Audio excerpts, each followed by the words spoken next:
నవరాత్రుల్లో మూడో రోజు దుర్గమ్మ కాశీ విశ్వేశ్వరుడి ప్రియ పత్ని అయిన శ్రీ అన్నపూర్ణాదేవిగా భక్తులకు దర్శనమిస్తుంది. ఎడమ చేతిలో బంగారు పాయసం పాత్రతో తన భర్త ఈశ్వరుడికి భిక్షను అందించే రూపంలో ఆ జగదాంబ కనిపిస్తుంది.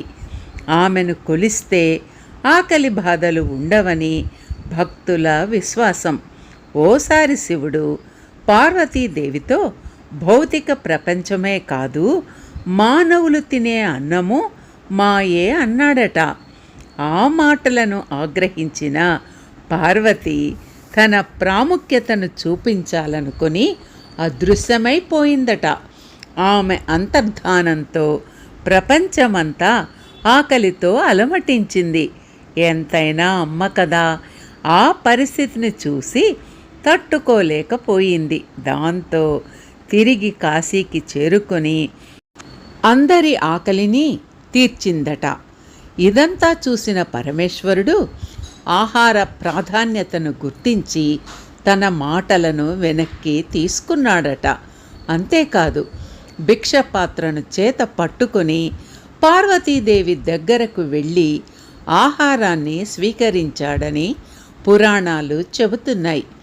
ఇక అప్పటి నుంచి పార్వతీదేవి కాశీలో అన్నపూర్ణగా కొలువుదీరి భక్తుల ఆకలి తీరుస్తోందని ప్రజల నమ్మకం. ఈ కథ అమ్మ కారుణ్యాన్ని, ఆకలి విలువను, ఆహార ప్రాధాన్యతని చెబుతోంది.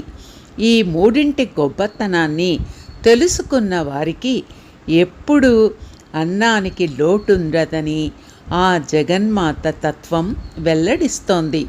అంతేకాదు, ఇంటిల్లపాది ఆకలిని తీరుస్తూ ఇంటికి వచ్చే అతిథులకు వండి వడ్డిస్తూ ఓర్పుతో నేర్పుతో జీవితాన్ని నెట్టుకొచ్చే స్త్రీమూర్తులందరూ అన్నపూర్ణాదేవి ప్రతిరూపాలేనని, ఆ పరమేశ్వరి అంశ కలిగిన వారేనని కూడా బోధిస్తోంది.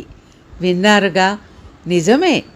అమ్మ ఇంటికి వచ్చేవారికి, ఇంట్లో వారికి, అలాగే చుట్టుపక్కల వారికి కూడా ఎప్పుడూ కూడా తాను వండిన పదార్థాలను పెడుతూ ఉంటుంది. అమ్మ ఉన్న ఇంట్లో ఆకలి ఉండదు. తాను తిన్నా తినకపోయినా తన బిడ్డలకు, భర్తకు, అలాగే వచ్చే అతిథులకు కూడా అమ్మ ఎప్పుడూ కూడా వడ్డీ వారుస్తుంది. మరి అందుకే ఆ విశాలాక్షి అన్నపూర్ణాదేవిగా ఆ కాశీలో ఉంది. Okay friends.